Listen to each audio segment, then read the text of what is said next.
আপনারা হুনাইনের যুদ্ধের কথা নিশ্চয়ই শুনেছেন। কত হিজরিতে হয়েছিল?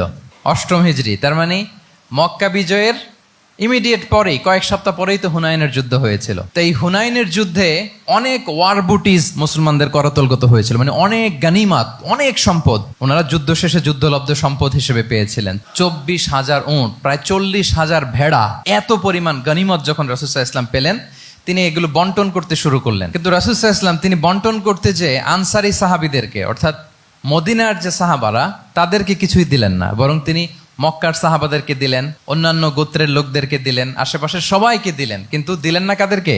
আনসারি সাহাবীদেরকে। তো ফলে এত বিশাল ওয়ার বুটিজ, এর মধ্যে থেকে কিছুই আনসারিরা পেল না। ওনাদের মধ্যে ক্ষোভের জন্ম নিল। ক্ষোভ থেকে ওনারা সমালোচনা করতে আরম্ভ করলেন আল্লাহ রাসূল সাল্লাল্লাহু আলাইহি ওয়াসাল্লামের, এবং সমালোচনা করতে করতে এটা এমন পর্যায়ে চলে গেল, এক পর্যায়ে তারা বলতে আরম্ভ করলো যে আমরা ওনার জন্য জান দিলাম, জীবন দিলাম, আজকে উনি এত সম্পদ পেয়ে সব নিজ এলাকার লোকদের মাঝে বন্টন করে দিল, এটা কি ঠিক করলো উনি? আল্লাহ তাআলা আল্লাহর নবীকে ক্ষমা করুক। মানে কেমন যেন রাসূল একটা ভুল করে ফেলছেন, রাসূল সাল্লাল্লাহু আলাইহি ওয়াসাল্লাম ওনাদেরকে দিতে বাধ্য ছিলেন, এটা যেহেতু দেন নাই, আল্লাহ তার রাসূলকে ক্ষমা করুক, এরকম একটা কথা তারা বলে ফেললেন। এটা তো অনেক বড় কথা।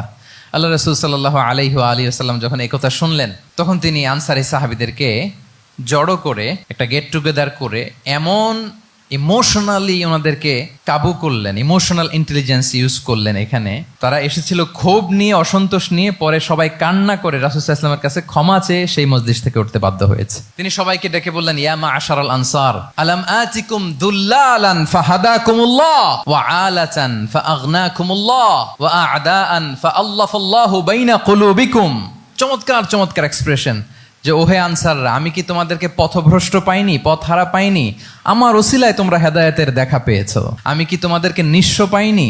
আমার ওসিলায় তোমরা সমৃদ্ধ হয়েছে, সম্পদশালী হয়েছো। আমি কি তোমাদেরকে যুদ্ধরত অবস্থায় পাইনি? আউস খাজরাজ তোমরা তো ফাইট করতেছিলে ইচ আদার। আমি যে তোমাদের মধ্যে সম্প্রীতি আর ভালোবাসার মেলবন্ধনে তোমাদেরকে একত্রিত করে দিলাম। আওয়াজাতুম ফি আনফুসিকুম ফি লুআআতিম মিনাদ দুনিয়া, আর দুনিয়ার সামান্য কিছু জিনিসের কারণে তোমরা মনে কষ্ট পাচ্ছ, যেটা দিয়ে আমি কিছু মুসলিমদের হৃদয়কে আকৃষ্ট করছিলাম। তা আল্লাফতু বিহা কওমান লিউসলিমু ওয়া ওয়াকালতুকুম ইলা ইসলামিকুম। আমি কিছু মুসলিমদেরকে এগুলো দিয়ে তাদের হৃদয়টাকে ইসলামের প্রতি আরো অ্যাট্রাক্টেড করতেছিলাম, আর তোমাদেরকে তোমাদের ইসলামের উপরই আমি ছেড়ে দিয়েছি। আমি জানি আমার আনসাররা, তাদের হৃদয়ে যে ইসলাম আছে এটাই তাদের জন্য যথেষ্ট। আমা তারদাউনা আইয়াযহাবান নাসু বিশ-শাতি ওয়াল বাঈর ওয়া তারজিউনা বিরাসূলিল্লাহি ফি রিহালিকুম। Won't you be happy that people go back to their country with sheep and camel, and you go back to your country with Rasulullah? Allahu Akbar. তোমরা কি এতে খুশি হবে না? মানুষ উট আর ভেড়া নিয়ে তাদের এলাকায় ফিরবে, আর তোমরা আল্লাহর রাসূলকে নিয়ে তোমাদের এলাকায় ফিরবে। এরকম একটার পর একটা ইমোশনালি রাসূল সাল্লাল্লাহু আলাইহি ওয়াসাল্লাম যখন আনসার সাহাবীদেরকে কাবু করতে লাগলেন, ওনারা এমনভাবে কান্নার রোল জুড়ে দিল, এমনভাবে অনুতপ্ত হলো, কাঁদতে শুরু করলো। পরে এরা বলতে আরম্ভ করলো, আমি তো 2-1 বাক্য বললাম, লম্বা চূড়া, মন মাতানো বক্তব্য, হৃদয়স্পর্শী বক্তব্য। তারা বললো, ইয়া রাসূলুল্লাহ, আমরা শুধু আপনাকে পেয়েই খুশি। রাসূল সাল্লাল্লাহু আলাইহি ওয়াসাল্লাম বলেন, গোটা বিশ্বের মানুষ যদি এই পথ ধরে আর আনসারীরা যদি এই পথ ধরে, আমি এই পথ ছেড়ে দিয়ে আনসারীদের পথে হাঁটবো।